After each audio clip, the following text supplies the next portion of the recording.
आज जो पढ़ना है टॉपिक वो क्या है बच्चा हमारा? फल। ठीक है, हालांकि यहाँ पे ज़्यादा डिटेल में हम फल को नहीं देखेंगे, नॉर्मल रहेगा यहाँ पे।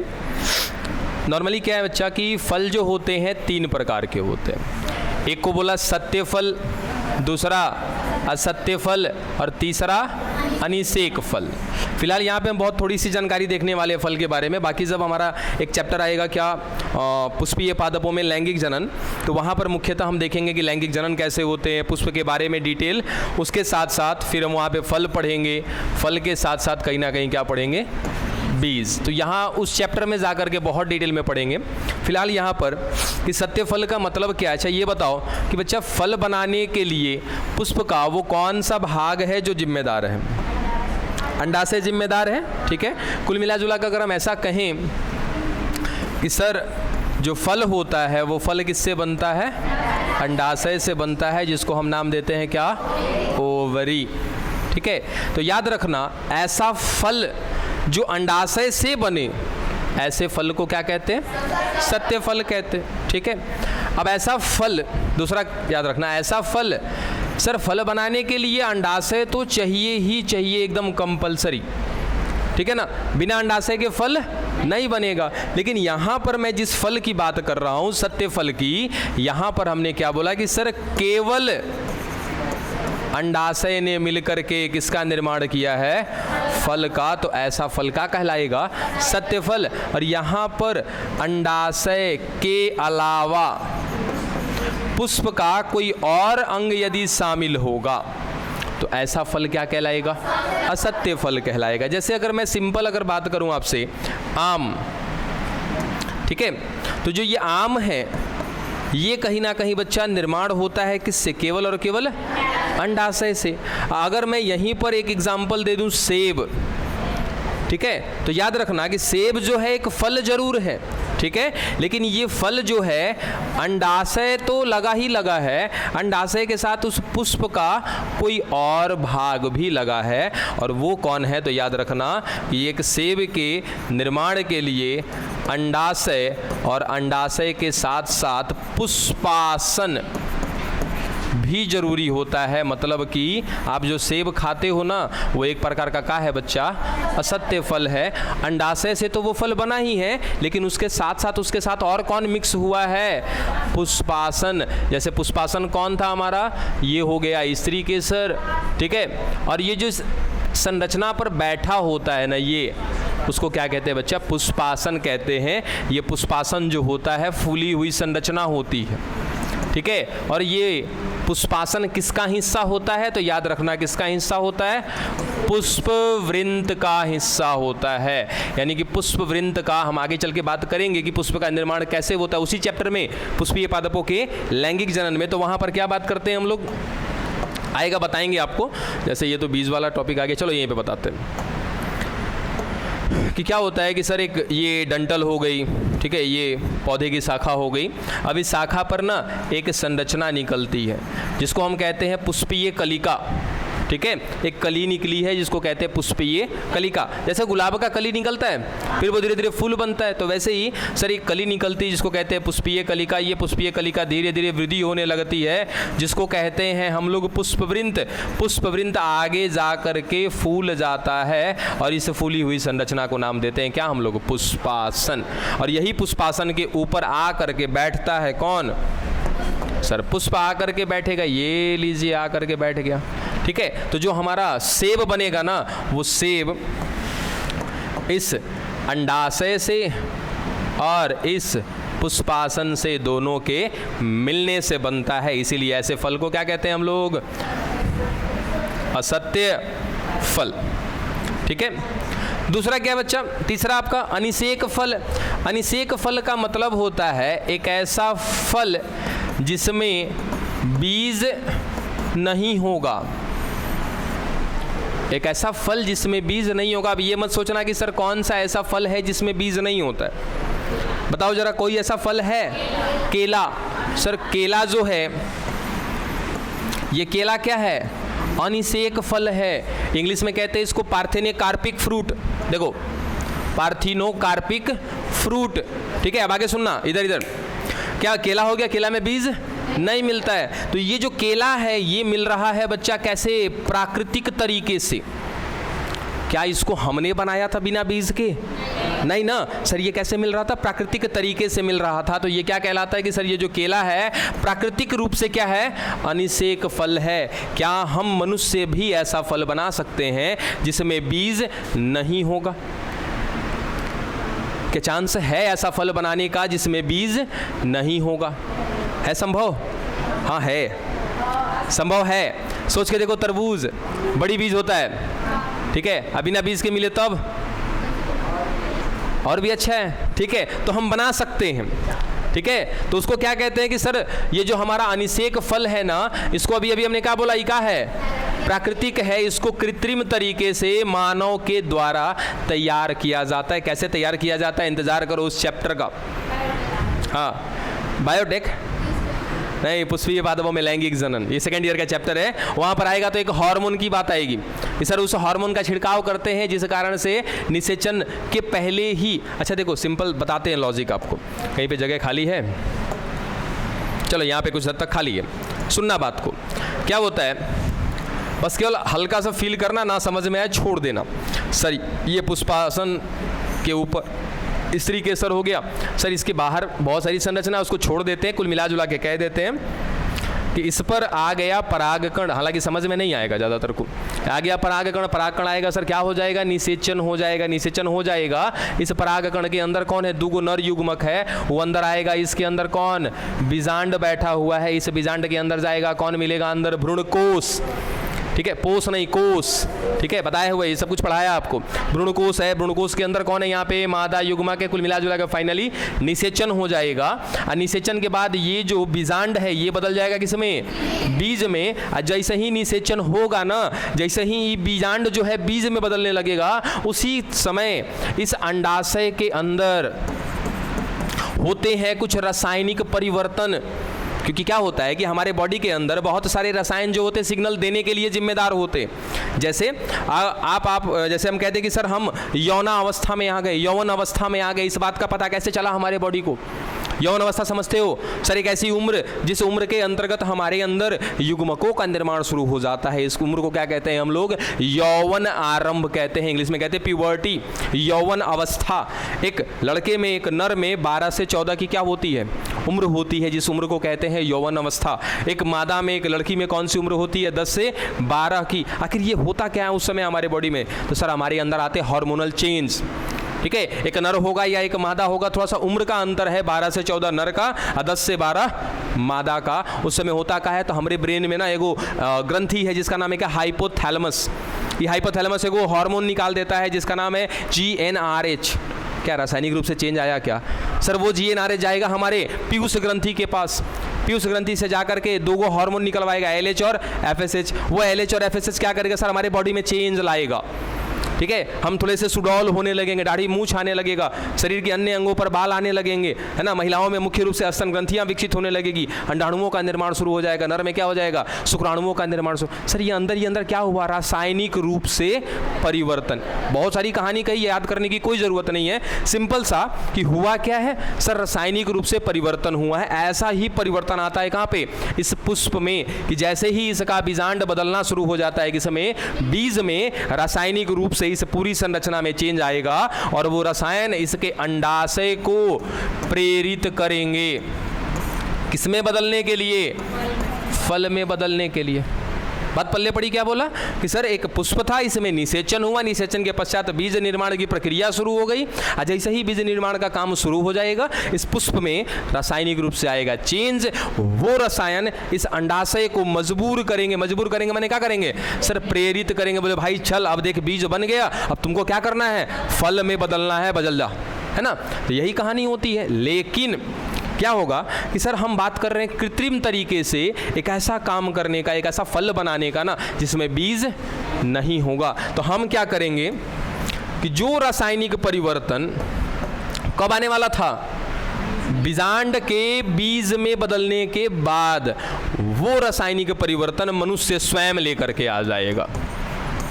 हम क्या है, काफ़ी चालू पुर्जा आदमी है ना, अपने फायदे के लिए कुछ भी कर देते हैं। तो एक हार्मोन होता है ऑक्सिन, ठीक है। उस ऑक्सिन का क्या करेंगे? छिड़काव करेंगे इसके ऊपर,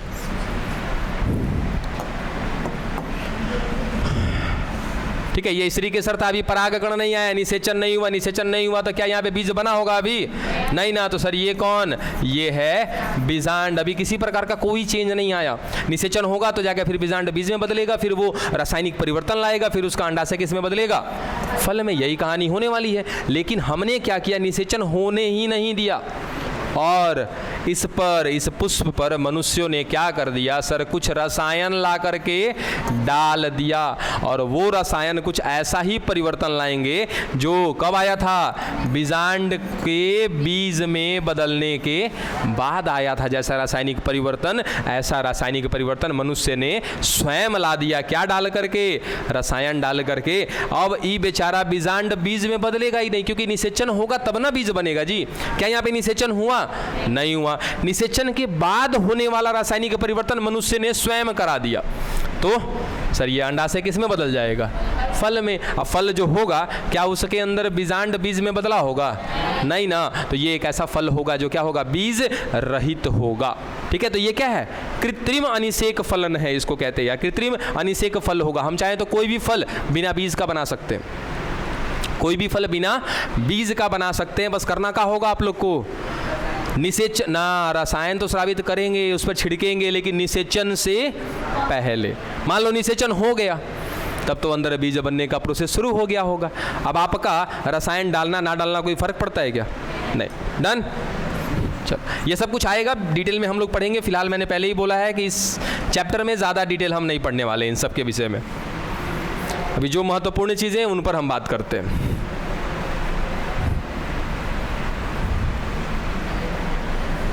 चलिए,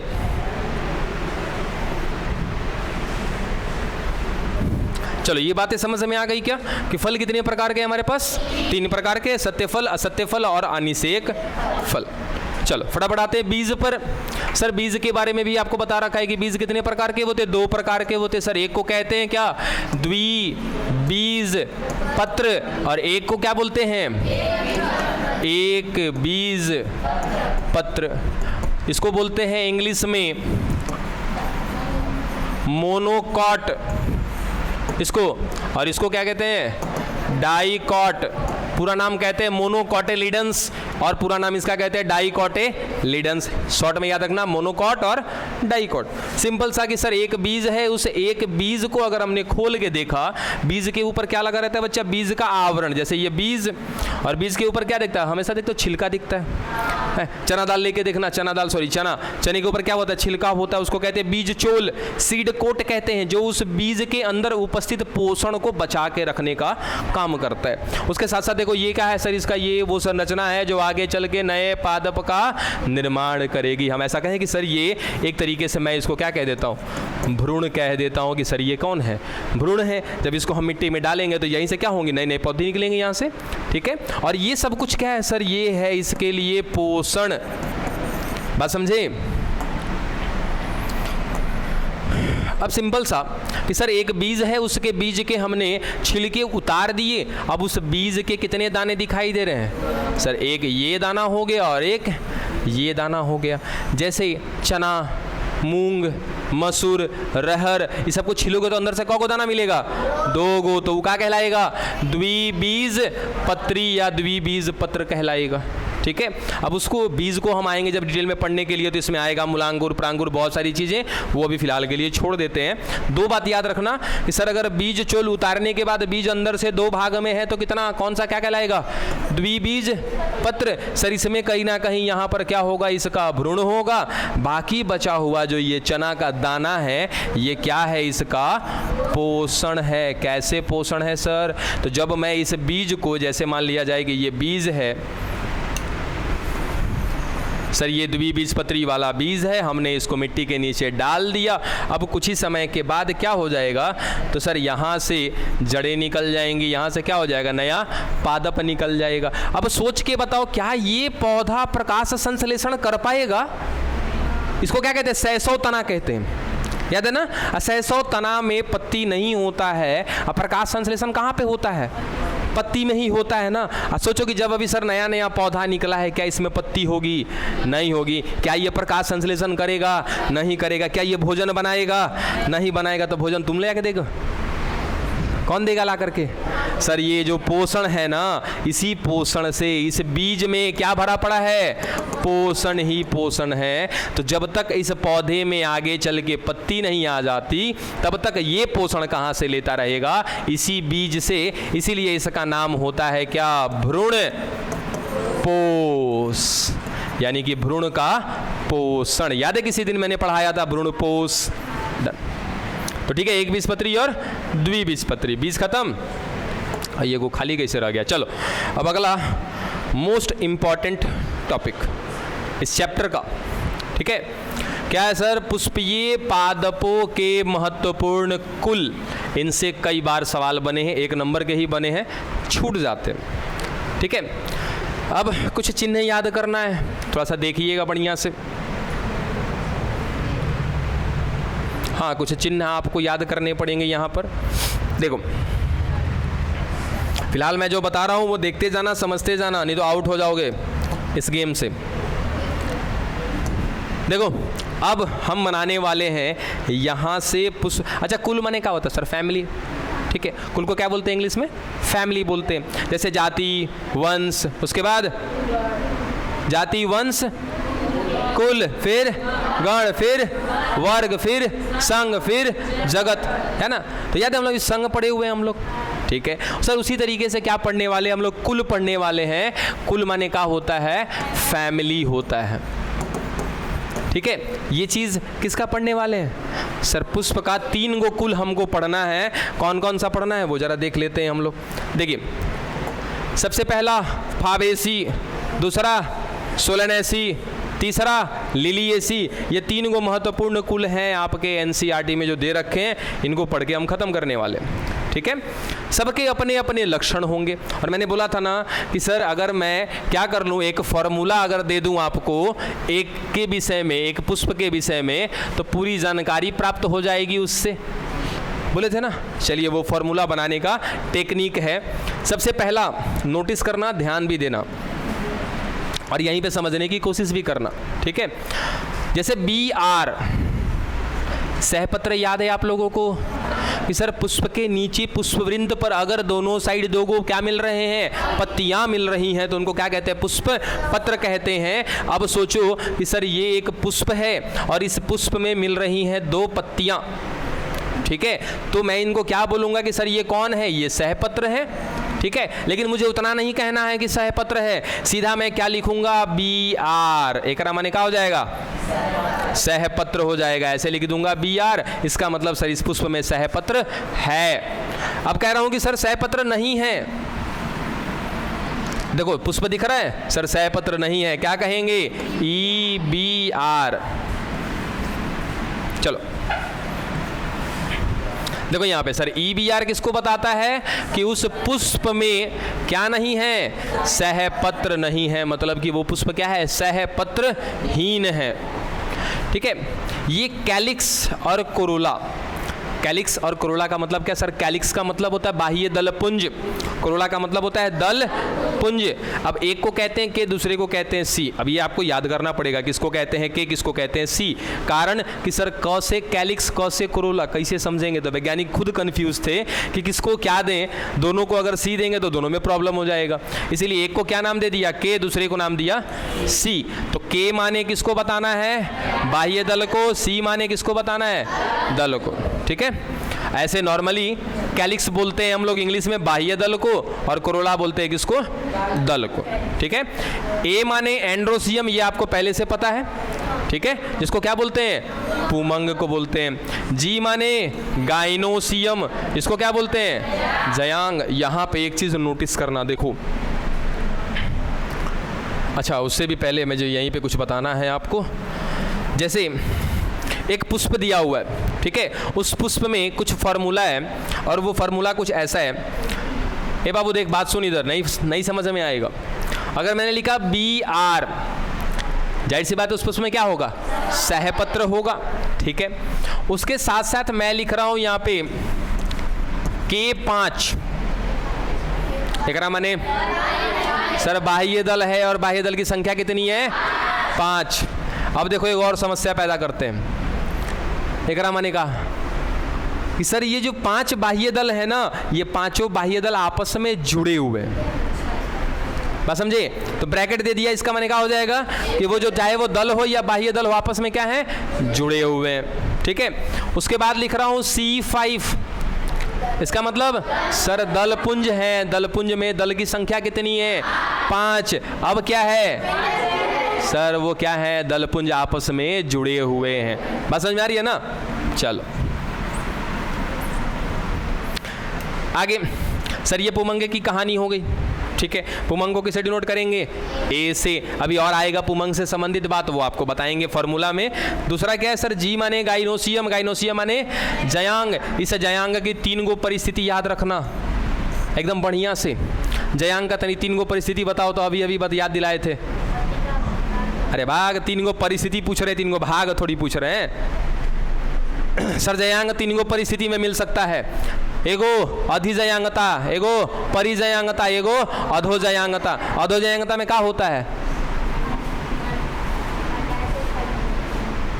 अंडा से फल में बदलता है, करिए ना। हाँ, फल में बदलता है, बोलिए ना। बैठ जाओ, हमारा दिमाग सनका दोगी। कोई बताने वाला है? हाँ जी बचिया बताओ तो। अरे खड़ी हो जाओ। अधोजयांगता माने क्या होता है,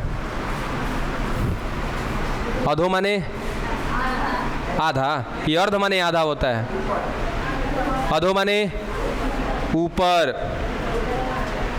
बैठिए, एकदम क्या कहें, हम एकदम पागल हो जाते हैं तो लोगों के पीछे।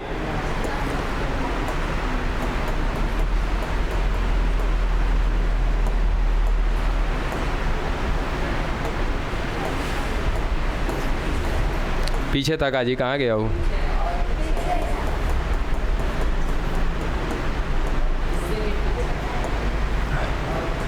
अच्छा रुक जा आराम से। हाँ ये रहा, कहा है ये, देखो तो हई अधोजयांगता। मैंने बोले है ना पहले ही कि अगर ये सब नहीं रहेगा तो फॉर्मूला नहीं बना पाओगे। अधोजयांगता माने क्या होता है कि सर अंडाशय नीचे, सॉरी अंडाशय ऊपर होगा, है ना, और इसके अन्य भाग इसके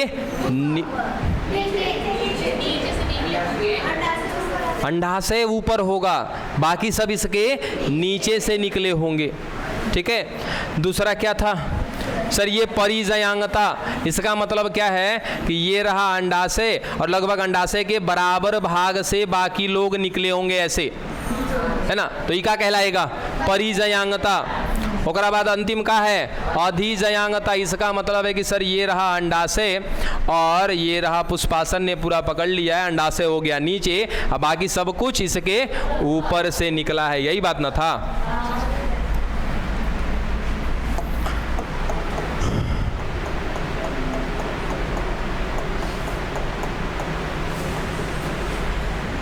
चलो, तो सर 3 गो परिस्थिति मिलेगी जयांग की। एक ऐसी परिस्थिति होगा जिसमें सर तीनों में जी जी लिख देते हैं पहले। हाँ, तू अपने से फॉर्मूला बना ले, G1 G1 G2, जो हम बता रहे हो दिमाग में ना डालियो अपने। हाँ चल देख इधर सर जी जी जी जी की स्थिति आज बता दी हमने। ठीक है, अब इसमें ना 3 रेकरिंग देते हैं हम लोग, 3 लाइनिंग, एक ऐसे, एक ऐसे और एक ऐसे। ठीक है, इसमें क्या मालूम चल रहा है सर, बाकी जो है जयांग में अंडाशय से ऊपर से निकले हैं, अंडाशय के बराबर से निकले, अंडाशय के नीचे से निकले। हो गया काम खत्म, समझ जाओगे। उसके बाद एक और चीज़ लाया जा सकता है इसमें कि सर जी के बाद दिखा दिया 2, माने स्त्री के सर की संख्या कितनी है, 2 है। अगर ऐसे कर दिया तो वो दोनों स्त्री के सर आपस में जुड़ा हुआ है। चलो भाई ये हो गया। चलो छठा बिंदु समझ लिया हमने। 7वां क्या है कि सर नर अगर फॉर्मूला के अंदर केवल ये दिखे, इसका मतलब पुष्प के अंदर खाली नर जनन अंग है, मादा जनन अंग नहीं है। अगर केवल ऐसा दिखे, इसका मतलब केवल मादा जनन अंग है, नर जनन अंग नहीं है। और अगर कहीं गलती से ऐसा दिख जाए सर उसमें दोनों हैं, नर भी है मादा भी है, माने वो पुष्प कैसा है, द्विलिंगी है। डन, 9वां बिंदु भी खत्म हो गया। उसके बाद ये रहा त्रिज्य सममिति, इधर इधर। सर त्रिज्य सममिति को कैसे दिखाते हैं? त्रिज्य सममिति का ये है सिंबल। सर कैसे भी काटो क्या होगा? त्रिज्य सममिति मिलेगा। तो इसको याद रखना, ये सिंबल किसका? त्रिज्य सममिति का। रह गया एक व्यास सममिति, एक व्यास सममिति को इधर ही बता देते हैं। हाँ एक बार है तो या तो इसको हम ऐसे दिखाते हैं, ठीक है, एक बार सर कटेगा, या तो इसको ऐसे परसेंटेज देते हैं, ठीक है। तो इसका दो एक और इसका सिंबल होता है, मुझे याद नहीं है वो अभी, ठीक है। याद हो गया सब? अब फॉर्मूला पे चलें। चलो फॉर्मूला को पढ़ना सीखो जरा।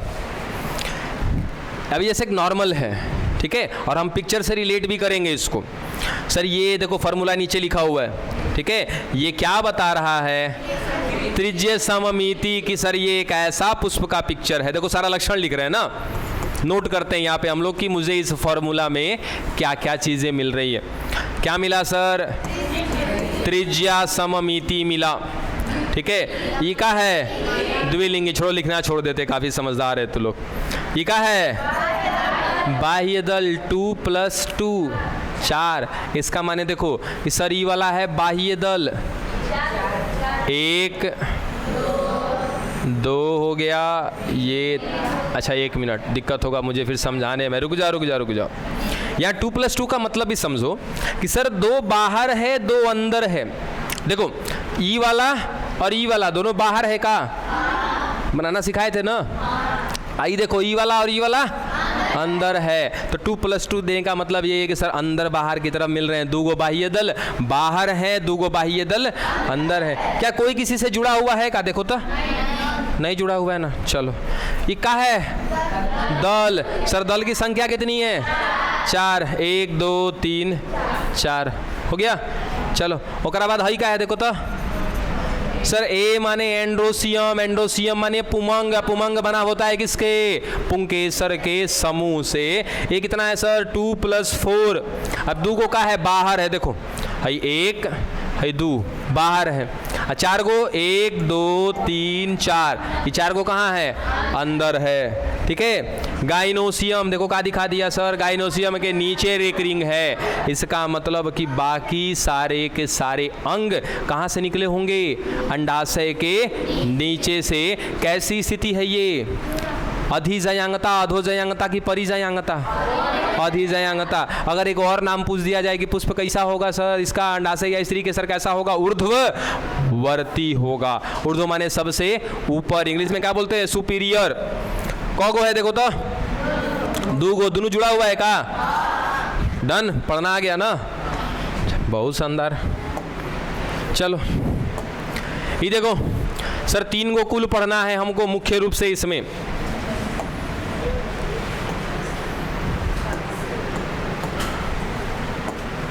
चलिए पुष्पीय पादप के महत्वपूर्ण कुल में कितने कुल पढ़ेंगे हम लोग?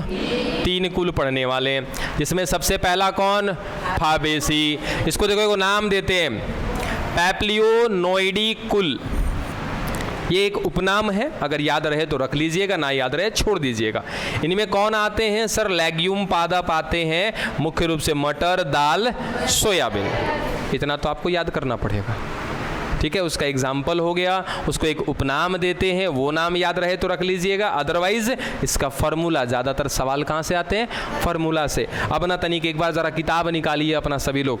अगर पुराना एनसीईआरटी होगा तो गड़बड़ी है फार्मूला में, अगर नया एडिशन होगा तो सही होगा। शायद आप में ना यहाँ पे त्रिज्य सममिति दिया है क्या? देखो तो,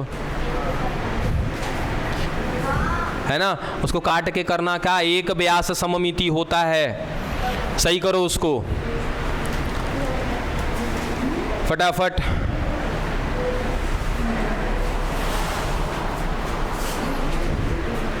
कर लिया? उसको त्रिज्य सममिति को हटा देना, कर देना एक व्यास सममिति। काहे? क्योंकि सर फाबेसी कुल में आने वाले जो पुष्प होते हैं उनमें एक व्यास सममिति पाई जाती है, ठीक है। हालांकि नया वाला जिनका एडिशन होगा बुक का ना, उसमें सही दिया है। चलो अब जरा फार्मूला पढ़ना शुरू करते हैं। फार्मूला समझो कि छोड़ देगा तू लोगों को फार्मूला समझने के लिए। अच्छा अंतिम वाला जितना होता है उतना करते हैं, लास्ट में छोड़ेंगे। देखो इधर इधर यहाँ सबका ध्यान। सर ये क्या बता रहा है? द्विपार्श्व सममिति को। ई का बता रहा है? द्विलिंगी को बता रहा है। ई का है? क्या हो गया? क्या, एक मिनट, क्या हुआ? किस में? हाँ तो द्विपार्श्व सममिति ही है आपके। अरे उसी को एक व्यास सममिति कह लो या द्विपार्श्व का मतलब ही क्या होता है? सर एक ही बराबर भाग मिलेगा, लेकिन द्विपार्श्व यहाँ पे इस्तेमाल ना करके पुष्प में हम लोग क्या बोलते हैं? एक व्यास सममिति बोलते हैं। चलो यहाँ पे देखो सर ये बाह्य दल की बात कर रहा है क्या? ठीक है, बाह्य दल कितने? पांचों जुड़े हैं कि अलग हैं? ठीक है, दलपुंज। अब नहीं यहाँ पे तो नहीं, बढ़िया से समझना कि सर दल कितना है? 1 + 2 + 2 5। तनी याद करो तो कहीं ऐसा था क्या? अरे हाँ दूगो जुड़ा है, कहा हुआ है कहीं? अरे कोई ऐसी स्थिति आपको पढ़ाई है हमने? सोचो।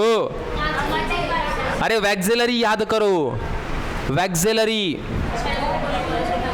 सर 1 2 और ये फिर 2, याद आया? या इस तरीके से था सर, एक ऐसे था, उसके बाद दो गो ऐसे नीचे अलग थे, और फिर लास्ट वाले जो दो गो थे आपस में जुड़ गए थे। देखो ये सर एक गो अलग है, फिर दो गो अलग है, आई दो गो आपस में जुड़ गया है। तो ये किसको बता रहा है? वैक्सिलरी को बता रहा है। ठीक है, उसके बाद ये का है एंड्रोसियम। एंड्रोसियम माने पुमंग। पुमंग की संख्या कितनी? 9। आपस में जुड़े हैं कि अलग अलग है?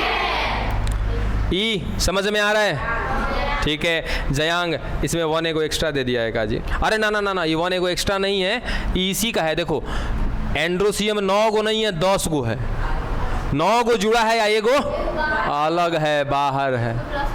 हाँ ये रहा प्लस, वो मिस्टेक से हो गया वैसे। ठीक है, तो कितना है यहाँ पे? 10 गो है, 10 गो में 9 गो जुड़ा है या एगो अलग है। उसके बाद जयांग कैसा मिल रहा है? समझ में आ रहा है कि सर बाकी पुष्प क्या हो गया? हाँ अधोजयांगता है कि बाकी सारे पुष्प के अंग कहाँ से होंगे? पुष्प के नीचे से होंगे। क्या कुछ गड़बड़ी दिख रहा है क्या जी? तो ये कौन सा हो गया बच्चा? फाबेसी कुल, खत्म। उसके बाद सोलनेसी, सोलनेसी बोलते हैं। ठीक है, इसको कहते हैं आलू कुल। इस कुल का उपनाम है क्या? आलू कुल। एग्जाम्पल बैगन, टमाटर, आलू, मिर्चा, तंबाकू। ठीक है, हाँ तंबाकू, टोबैको। डन, ये सब देख लेना।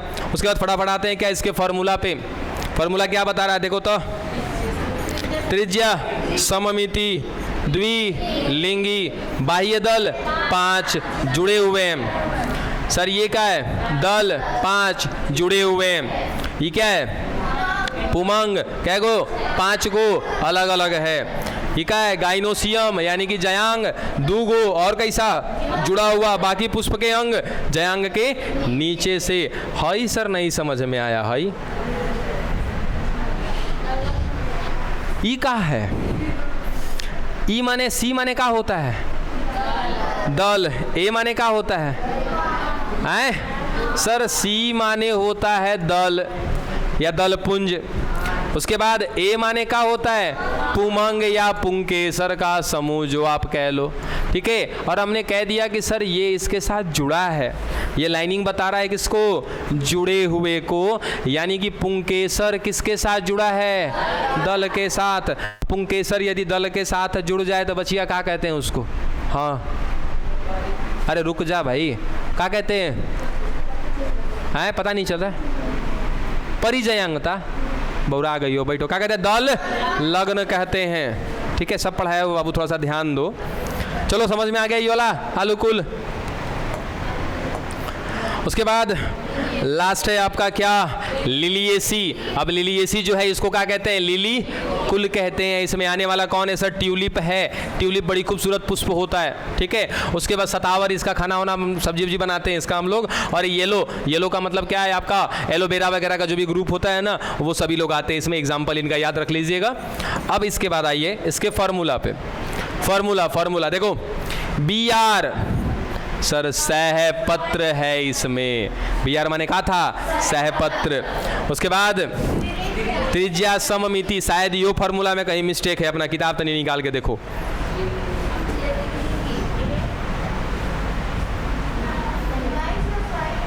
सही है तो अच्छी बात है, अगर सही नहीं है तो इसको सही करेंगे।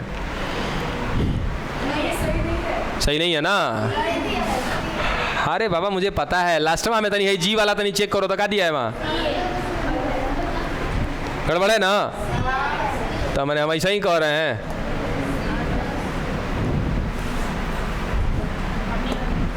चलो फॉर्मूला देखो, ये BR का काम खत्म हो गया। सर BR समझ में आ गया, ये समझ में आ गया। इसका माने का एक लिंगी ना द्विलिंगी है।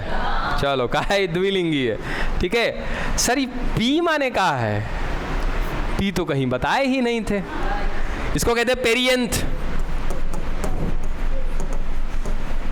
अब पेरियंथ माने होता है परिदल। याद आया क्या कि सर जब दल और बाह्य दल दोनों जुड़ जाए उसको क्या कहते हैं, परिदल कहते हैं, ठीक है। तो सर इसमें देखो तो कहीं पे K दिख रहा है क्या, कहीं पे नहीं ना, C दिख रहा है क्या? सर इसका मतलब इस फॉर्मूला में कहीं पे बाह्य दल नहीं है और दल नहीं है, तब सर बाह्य दल और दल मिलके क्या बन चुका है, परिदल बन चुका है। बात पल्ले पड़ा?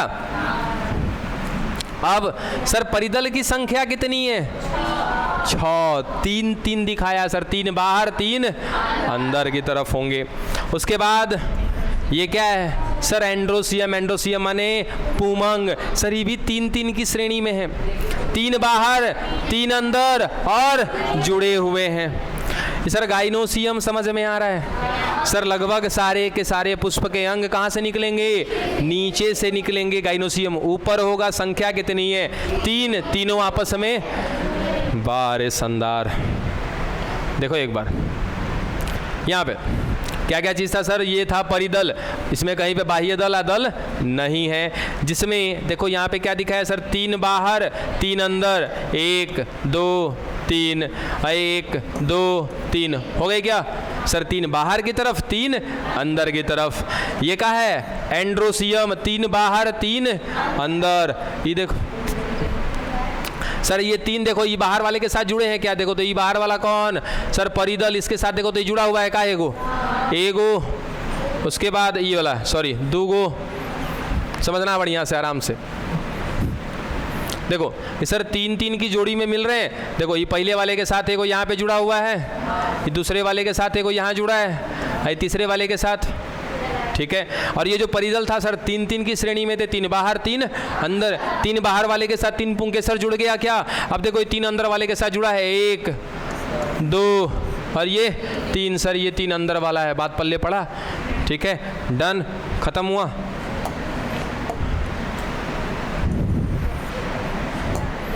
चैप्टर समाप्त, डन, खत्म हो गया चैप्टर आपका। बड़ी मज़ा आया, जल्दी ख़त्म हो गया। और इसके बाद जो अपना नया चैप्टर स्टार्ट होगा वो क्या है, पुष्पीय पादपों का शारीर।